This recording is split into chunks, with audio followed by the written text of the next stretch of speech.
18 बिहार झारखंड और मैं आपके साथ लक्ष्मी। 70वीं बीपीएससी परीक्षा को लेकर प्रदर्शन और सियासत जारी है। छात्रों का प्रदर्शन राजनीति का अड्डा बन चुका है। विरोधी दलों के नेताओं की बयानबाजी पर अब सरकार ने खरी खरी सुना दी है। सरकार का साफ साफ ये कहना है कि छात्रों का हित पहली प्राथमिकता होगी। तो बीजेपी ने पूछा है कि क्या 1.55% अभ्यर्थियों के लिए 98.45% अभ्यर्थियों की मेधा का बलिदान कर दिया जाए।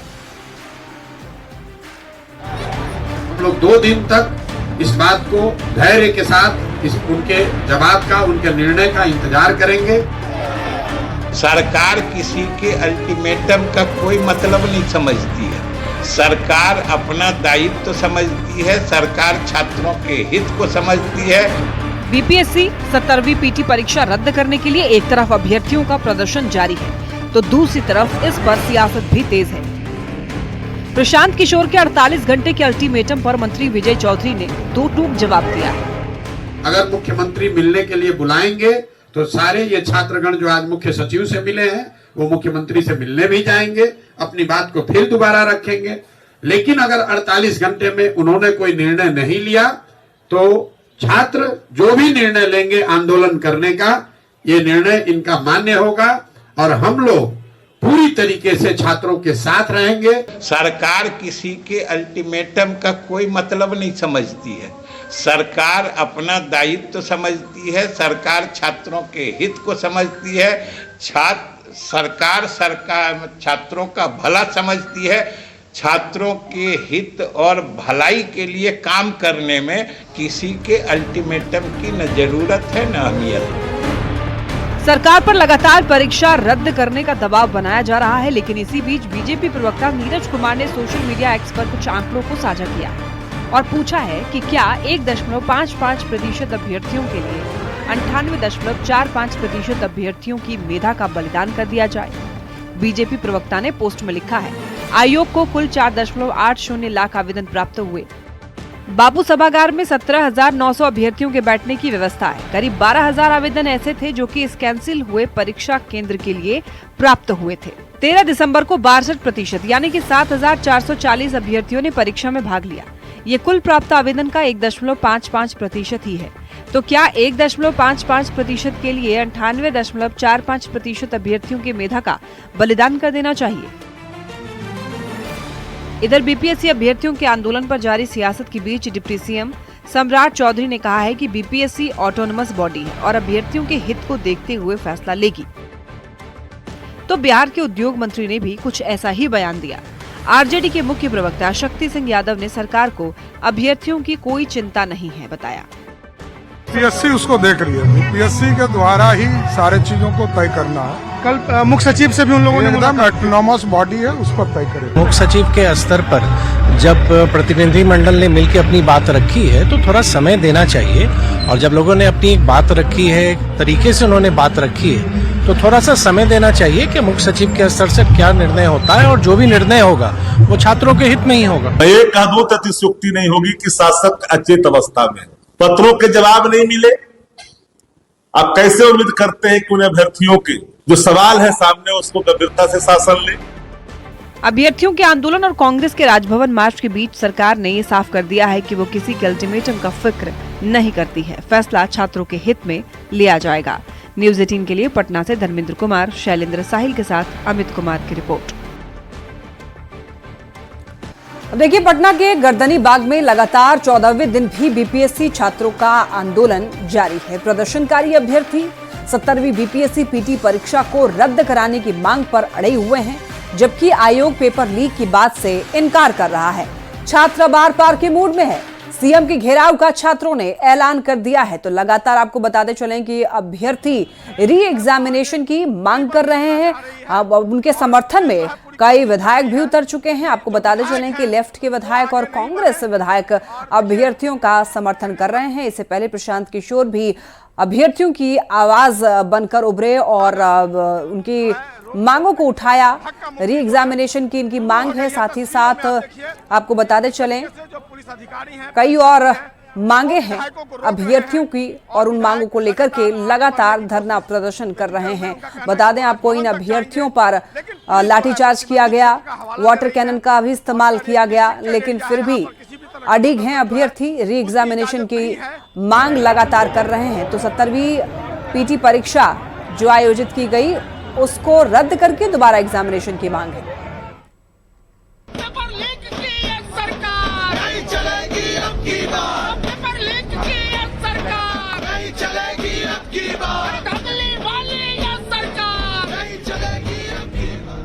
सत्तरवीं बीपीएससी पीटी परीक्षा को रद्द कराने की मांग पर आंदोलनकारी छात्र अड़े हुए हैं। पटना में गर्दनीबाग धरना स्थल पर 14 दिनों से डटे छात्रों का रहना, खाना पीना और सोना सब कुछ सड़क पर ही हो रहा है। लाठी डंडे खाने के बाद कड़ाके की ठंड में इनकी रात इसी टेंट में कट रही है और फिर सुबह से लेकर रात तक सरकार से इनकी एक ही मांग होती है कि 17वीं बीपीएससी पीटी परीक्षा को रद्द कर दोबारा नए सिरे से एग्जाम लिया जाए। साल का अंतिम दिन है और कुछ अच्छा निष्कर्ष भी आए सरकार की ओर से कि हम लोग 1 जनवरी अपने घर में मना पाए। बहुत हो गया, मच्छर काट काट के पूरा अंग अंग फुला दिया है ना। जैसा कि आपको पता है, आज हमारे जो आंदोलन का है वो 14वें दिन में हमने प्रवेश कर दिया है और 14वें दिन में प्रवेश किया है और हमें ये उम्मीद है, चूंकि हमारे डेलीगेशन जो सीएमओ चीफ सेक्रेटरी से मिले, उन्होंने आश्वासन दिया है कि जो आपकी मांगे हैं हम उस पर विचार करेंगे। आंदोलनकारी छात्र नीतीश सरकार और बीपीएससी से जल्द कोई निर्णय लेने की डिमांड कर रहे हैं। छात्र किसी भी हाल में री एग्जाम की मांग कर रहे हैं। बीपीएससी छात्रों के आंदोलन की आग राजधानी दिल्ली तक भी पहुंच गई है। सोमवार को छात्र संगठनों ने दिल्ली में जेडीयू कार्यालय का घेराव किया और नीतीश सरकार के खिलाफ जमकर नारेबाजी की।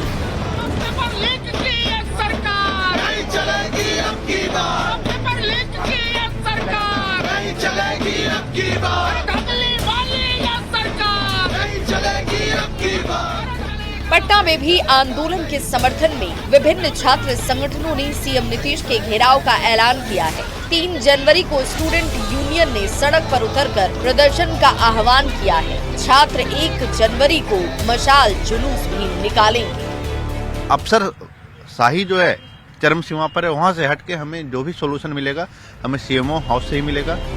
जन सुराज प्रमुख प्रशांत किशोर ने भी बिहार सरकार को 48 घंटे का अल्टीमेटम दिया है। छात्रों के समर्थन में 2 जनवरी से पीके अनिश्चितकालीन धरने पर बैठने वाले हैं। देखना होगा कि अल्टीमेटम पूरा होने से पहले नीतीश सरकार क्या निर्णय लेती है।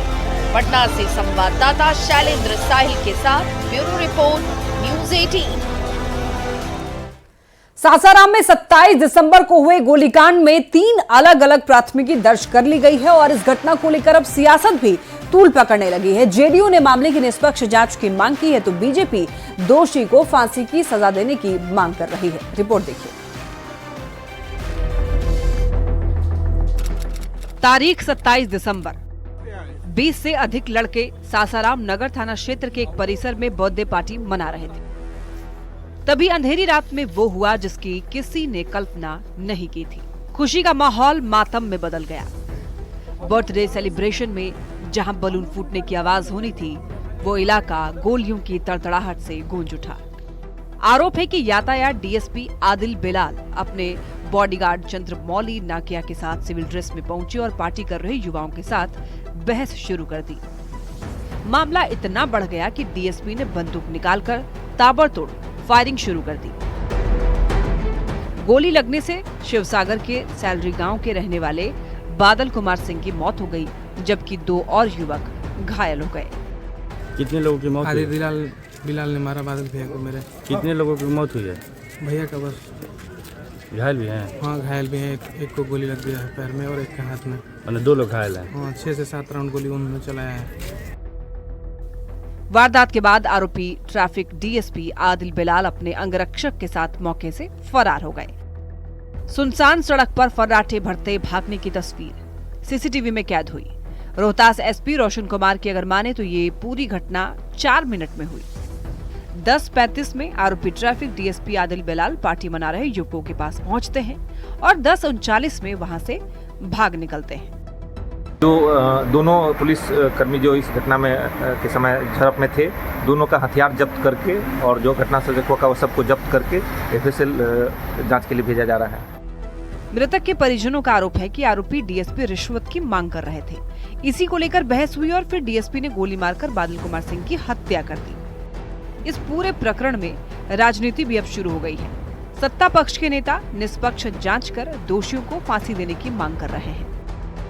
मुझे लगता है कि ये डीएसपी पूरी तरह मेंटल है। इसका इतिहास भी खराब है। जिस समय प्रोबेशन पीरियड में था उस समय भी इस तरह का घटना किया था और यहाँ तो सीधा क्रिमिनल वाला एक्शन किया है ट्रैफिक डीएसपी। ये दोषी डीएसपी है ट्रैफिक, उसके ऊपर कड़ी से कड़ी सजा, तो क्या हम तो कहते हैं कि उसको फांसी की सजा मिलनी चाहिए। उसके अनुसार उसको सजा मिले, चाहे वो फांसी का हो, चाहे जेल का हो, चाहे जो सजा हो। घटना के बाद पूरे इलाके में तनाव का माहौल है। पुलिस प्रशासन की कार्यशैली पर प्रश्न चिन्ह खड़े हो रहे हैं। सवाल उठ रहे हैं कि पुलिस पर हत्या का आरोप लगेगा तो जनता का क्या होगा। मामूली सी घटना में पुलिस की गोलीबारी कितनी सही। कब होगी आरोपी ट्रैफिक डीएसपी आदिल बेलाल की गिरफ्तारी। सासाराम संवाददाता अजित कुमार के साथ ब्यूरो रिपोर्ट, न्यूज़ 18। साल 2024 हमसे विदा ले रहा है और नए साल 2025 का आगमन होने वाला है। तो नए साल के स्वागत के लिए लोगों की खास तैयारी भी है, वहीं प्रशासन भी पूरी तरह अलर्ट है।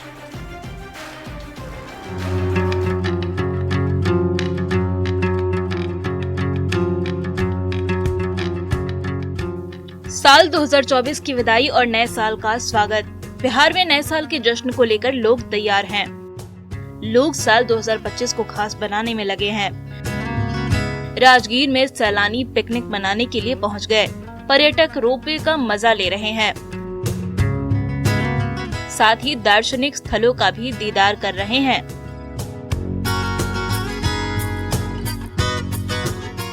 लखीसराय में नए साल के स्वागत के लिए पिकनिक स्पॉट गुलजार हो चुके हैं। लाली पहाड़ी, अशोक धाम मंदिर सहित कई जगह पर लोग पिकनिक मनाने पहुंच रहे हैं। लोगों की सुरक्षा के लिए जिला प्रशासन भी अलर्ट मोड में है। शहर में सघन गाड़ी चेकिंग अभियान भी चलाया जा रहा है। नए साल में गोपालगंज के थावे मंदिर में खास तैयारी है। यहाँ बड़ी संख्या में श्रद्धालु पूजा अर्चना के लिए पहुँच रहे हैं। पिकनिक स्पॉट और धार्मिक स्थलों पर सुरक्षा के सख्त इंतजाम किए गए हैं। हमारी आस्था माँ के प्रति बहुत ही मजबूत है। माँ सबकी मनोकामनाएं पूरी करती है। जो सच्चे मन से माँ की प्रार्थना करते हैं, माँ सबको दर्शन देती है और सबकी मनोकामनाएं पूरी करती हैं। बोलो सच्चे दरबार की जय। बगहा में नए साल के जश्न के लिए दूर दूर से सैलानी पहुंच रहे हैं। वाल्मीकि टाइगर रिजर्व की खूबसूरत वादियों का लोग दीदार कर रहे हैं। लोगों की सुरक्षा के लिए जिला प्रशासन पूरी तरह से तैयार है। हम लोग बहुत एंजॉय कर रहे हैं। यहाँ पे अच्छी खासी हवा भी है और बहुत सारे जानवर भी है जो देखने के लिए अच्छे भी मिलते हैं। एक जीता जागता जंगल है। एक यही जंगल है जो बिहार में पर्यटन का सबसे व्यवस्थित जगह है। यहाँ पे लोग कहीं से भी आके यहाँ पे और विदाउट एनी फियर, कोई डरने की बात नहीं है। यहाँ पे आइए, एंजॉय करिए। भोजपुर में लोग नए साल का जश्न मनाने में जुट गए हैं। पिकनिक स्पॉट और धार्मिक स्थलों पर प्रशासन पूरी तरह अलर्ट है। नए साल में हुड़दंग करने वाले लोगों पर पुलिस की नजर है। भीड़ भाड़ वाले इलाकों में सिविल ड्रेस में पुलिस को तैनात किया गया है। हर तरफ खुशनुमा माहौल है। नए साल को लेकर एक तरंग है, एक उमंग है। न्यूज़ 18 के लिए नालंदा से अभिषेक कुमार, लखीसराय से राकेश कुमार, गोपालगंज से गोविंद कुमार, बगहा से मुन्ना राज और आरा से चंदन कुमार की रिपोर्ट। नए साल में बिहार को तोहफा मिलने वाला है। जी हां, स्वास्थ्य विभाग के लिए ये बड़ी सौगात है। राज्य भर में 800 छोटे से बड़े अस्पतालों का उद्घाटन होगा। बता दें आपको, चिकित्सा कर्मियों की कमी 2025 में दूर हो जाएगी। मंगल पांडे का ये कहना है। आपको बताते चलें कि स्वास्थ्य मंत्री मंगल पांडे ने ये कहा है कि चिकित्सा कर्मियों की जो कमी राज्य भर में है वो 2025 में कम हो जाएगी। और आपको बताते चलें कि जो कमी है वो दूर होगी। साल के अंतिम दिन स्वास्थ्य विभाग की अहम बैठक का ऐलान और स्वास्थ्य मंत्री मंगल पांडे के नेतृत्व में ये बड़ी बैठक 25 फरवरी 2025 2025 तक पीएमसीएच के वर्ल्ड क्लास नए अस्पताल के पहले फेज का उद्घाटन होगा तो चिकित्सा कर्मियों की जो कमी है वो दूर हो जाएगी अगले साल, यानी कि नए साल में ये बड़ी सौगात है स्वास्थ्य के क्षेत्र में। राज्य भर में 800 छोटे से लेकर बड़े अस्पतालों का उद्घाटन किया जाना है और साल के अंतिम दिन स्वास्थ्य विभाग की हो रही अहम बैठक में ये ऐलान किया गया है। आपको बताते चलें कि स्वास्थ्य मंत्री मंगल पांडे के नेतृत्व में ये बड़ी बैठक है और 25 फरवरी 2025 तक पीएमसीएच के वर्ल्ड क्लास नए अस्पताल के पहले फेज का उद्घाटन हो जाएगा। तो ये बहुत बड़ी सौगात बिहार वासियों के लिए होगी। स्वास्थ्य के क्षेत्र में ये बहुत आपको बता दें कि अच्छी पहल है, क्योंकि जब अस्पताल होंगे तो लोगों को इधर उधर भटकना नहीं पड़ेगा। 24 विदा ले रहा है और साल के अंतिम दिन अंतिम घड़ी में स्वास्थ्य विभाग में बड़ी बैठक हो रही है, यानी स्वास्थ्य मंत्री मंगल पांडे और एसीएस प्रत्यय अमृत के नेतृत्व में बड़ी बैठक आयोजित की गई है। सीधी बातचीत करेंगे। और सबसे पहले तो आपके सभी श्रोताओं को आगे आने वाले 9 वर्ष 2025 की अपनी ओर से मैं बधाई और शुभकामनाएं देता हूं। और जो सबसे बड़ा तोहफा बिहार की जनता को मिलने वाला है वह मिलने वाला है पीएमसीएच के फर्स्ट फेज का उद्घाटन। तो उसके साथ कई बड़े योजनाओं की शुरुआत भी होगी और पूरे राज्य में लगभग 800 छोटे बड़े अस्पतालों का उद्घाटन का भी कार्यक्रम अगले साल किया जाएगा, जिसमें गांव के अस्पताल से लेके जिला मुख्यालयों तक के हमारे सदर अस्पताल भी नौकरी का भी साल होगा। बिल्कुल, मैंने कहा ना, ये स्वास्थ्य संस्थानें बढ़ेंगी, आधारभूत संरचनाएं बढ़ेंगी, सुविधाएं बढ़ेंगी, तो स्वाभाविक रूप से उन सुविधाओं को लोगों तक बेहतर तरीके से पहुंचाने के लिए जो मानव बल की जरूरत है, चिकित्सा कर्मी से लेकर चिकित्सक तक की, उन सभी लोगों की नियुक्तियों का ये वर्ष होगा। बिल्कुल, एसीएस भी हमारे साथ हैं। क्या लग रहा है सर, आज अंतिम दिन है, एक समीक्षा हो रही है, अभी कैसा रहा 2024 स्वास्थ्य विभाग के लिए? चाहे वो पटना मेडिकल कॉलेज अस्पताल, ये जो one of the biggest challenging project है, उसका फेज 1 हम लोग 25 फरवरी का लक्ष्य है हम लोगों का। और पब्लिक हेल्थ मैनेजमेंट कार्डर, ये हम लोग की ये कोशिश रहेगी। 2025 में एक बड़ा टारगेट है, बड़ा लक्ष्य लेकर स्वास्थ्य विभाग चल रहा है। नौकरी वाला साल होगा इस विभाग के लिए और इसके साथ साथ पीएमसीएच, जिसे वर्ल्ड क्लास अस्पताल बनाना है, उसके पहले फेज का उद्घाटन भी होगा। जाहिर है 2025 तोहफे वाला साल हो, इसको लेकर स्वास्थ्य विभाग अभी से ही संकल्पित दिख रहा है। कैमरामैन दीपक के साथ रजनीश कुमार, न्यूज 18 पटना।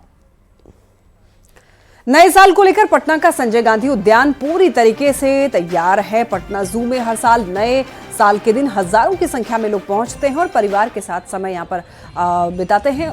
तो आपको बताते चलें कि इस बार होने वाली भीड़ को देखते हुए अतिरिक्त काउंटर बनाए गए हैं।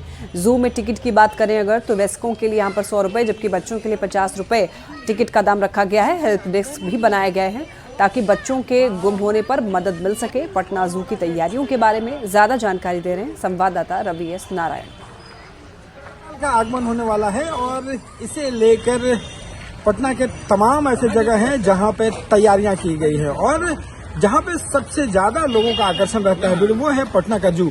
और पटना का जू भी इस बार नए साल में लोगों के आगमन को लेकर पूरी तरह से तैयार है। और आपको बता दें कि अभी से आज से ही जो है वो भीड़ लगनी जो है वो शुरू हो गई है। तमाम जो लोग हैं वो अपने परिवार के साथ आज से ही घूमना जो है वो शुरू कर चुके हैं। और कल के दिन जो है आपको बताऊं कि यहाँ पे बड़े संख्या में यहाँ पे भीड़ हजारों की संख्या में यहाँ पे होती है। संजय गांधी जैविक उद्यान में 9 वर्ष 2025 के अवसर पर भीड़ के मद्देनजर यहाँ अतिरिक्त टिकट काउंटर बनाए गए हैं, जो कि ताकि आने वाले दर्शकों को कोई दिक्कत नहीं हो सुविधा के लिए। और उसके बाद में फिर ये अंदर में जू के अंदर में जगह जगह पे हेल्प डेस्क बनाए गए हैं, ताकि अगर किन्हीं दर्शकों को कोई असुविधा हो तो वो हेल्प डेस्क पे जाकर के सहयोग ले सकते हैं और किसी तरह के प्रॉब्लम को अपना सोल्व कर सकते हैं। रही बात बच्चों के बिछड़ने की संभावना बहुत अधिक रहती है, भीड़ क्योंकि काफी होती है, तो उसके लिए भी व्यवस्था की गई है। जगह जगह पे पेट्रोलिंग पार्टी है, व्यवस्था है, लोग गश्त करते रहेंगे। हम लोग बहुत एक्साइटेड है नया साल में नया चीज नया शुरू करने के लिए, नई new beginnings for our upcoming life and we are recently engaged, so we have come here to spend some time. जो भी लोग हैं उसे कल जब 1 जनवरी को यहाँ पे हजारों लोग जुटेंगे, तो उसके लिए जू जो है वो पूरी तरह से तैयार भी है। पटना से रवि एस नारायण की रिपोर्ट। बिहार के नए राज्यपाल आरिफ मोहम्मद खान फुलवारी शरीफ में अपने बचपन के दोस्त से मिले। अपने बचपन के मित्र नियाज अहमद के घर जाना एक अनोखा और दिल को छू लेने वाला क्षण था। मुलाकात में दोनों ने अपने पुराने दिनों की यादें ताज़ा की। राज्यपाल के दोस्त नियाज अहमद ने उनकी दोस्ती को कृष्ण सुदामा की दोस्ती जैसा बताया। इस दौरान राज्यपाल ने बिहार वासियों को नए साल की शुभकामनाएं भी दी। आप सबको बहुत बहुत मुबारकबाद। और मैं वैसे भी गुरुद्वारे से आ रहा हूँ, तो प्रार्थना की है कि मालिक करे हमारा देश खूब आगे बढ़े और बिहार खूब आगे बढ़े।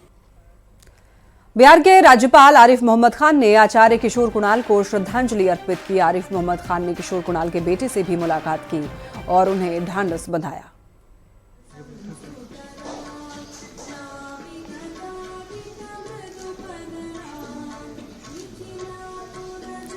और देखिए, मुंगेर से एक बड़ी खबर है। एक संदिग्ध बांग्लादेशी गिरफ्तार हुआ है। सीआरपीएफ ने न्यू पैसरा गांव से गिरफ्तार किया है। एसपी सैयद इमरान मसूद ने जानकारी दी। आईबी को मामले की जानकारी दी गई है। हिरासत में लिया गया है बांग्लादेशी। आपको बता दें कि अभी कुछ भी बांग्लादेशी जो है वो बोल नहीं रहा है। हालांकि पुलिस लगातार पूछताछ में जुटी है, यानी कि पूछताछ का दौर जो है वो चल रहा है, लेकिन फिर भी कुछ भी बोलने के लिए तैयार नहीं है बांग्लादेशी व्यक्ति। आपको बता दें, मुंगेर से ये जानकारी मिल रही है। सीआरपीएफ ने न्यू पैसरा गांव से गिरफ्तार किया।